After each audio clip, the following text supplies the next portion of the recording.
Ketiga, seperti preman tebar paku, mereka nantinya akan datang pura-pura menawarkan solusi. Solusi pertama, vaksin.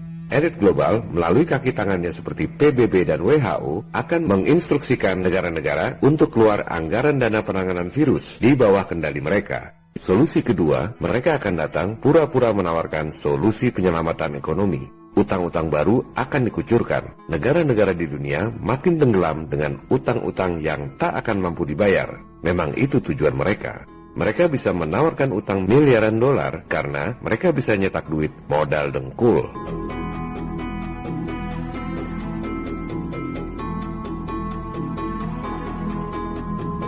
Caranya, mereka terbitkan bond, surat utang tanpa jaminan.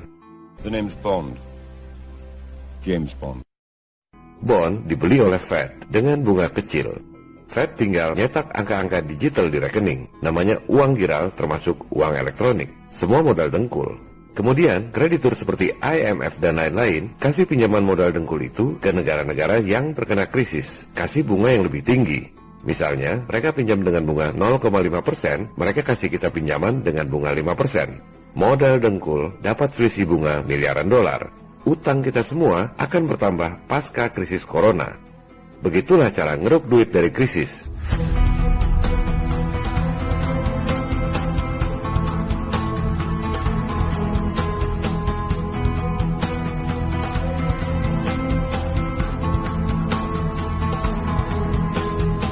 Keuntungan lainnya dari lumpuhnya perekonomian akibat lockdown adalah harga-harga saham di pasar modal anjlok. Mereka borong dengan harga murah. Kredit bank pada macet, mereka sita aset-aset jaminan rakyat.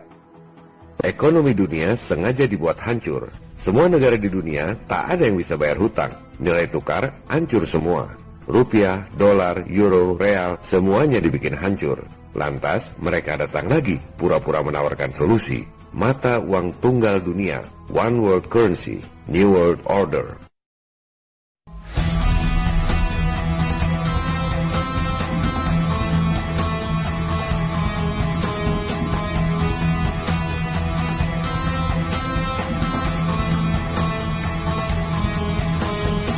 Coba Anda pikir, kalau nggak ada krisis, mana mau negara-negara di dunia mengganti mata uangnya? Oleh sebab itu, krisis harus diciptakan. Krisis perang dan terorisme, krisis global warming hoax, krisis corona, dan lain-lain mengakibatkan krisis ekonomi berkepanjangan. Krisis mata uang, barulah orang mau menerima mata uang tunggal dunia yang mereka terbitkan. Itulah tujuan akhirnya, the end game.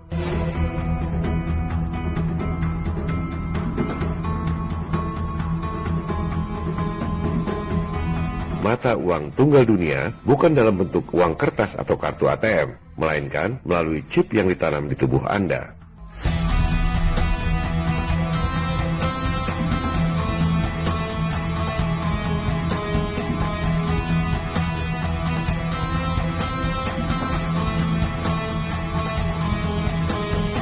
Maka tuntaslah misi mereka, menjadi Tuhan di dunia, dan kita semua adalah budak-budaknya.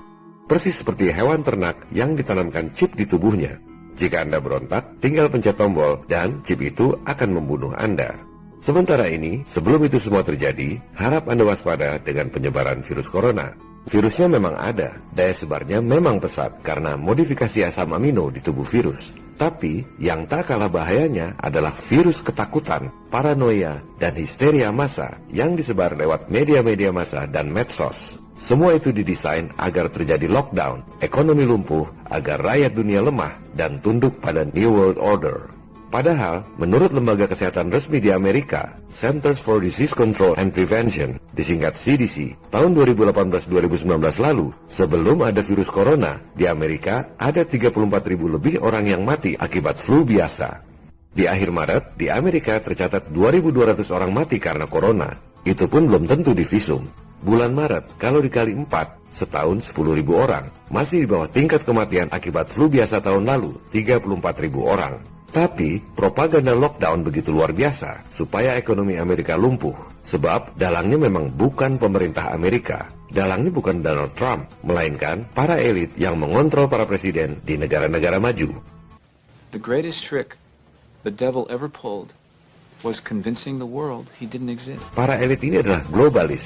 Mereka tak peduli rakyat Amerika ataupun rakyat negara-negara lainnya mati karena virus ataupun perang.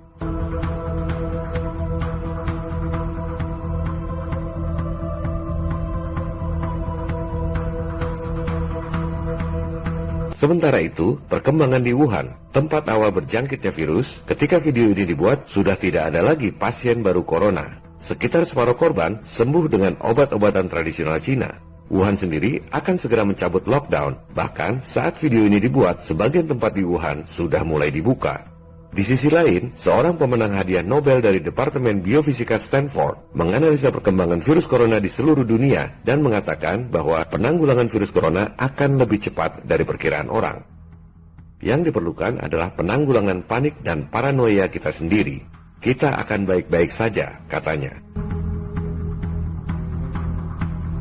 Waspada tanpa harus ketakutan yang berlebihan, sebab kita tidak takut.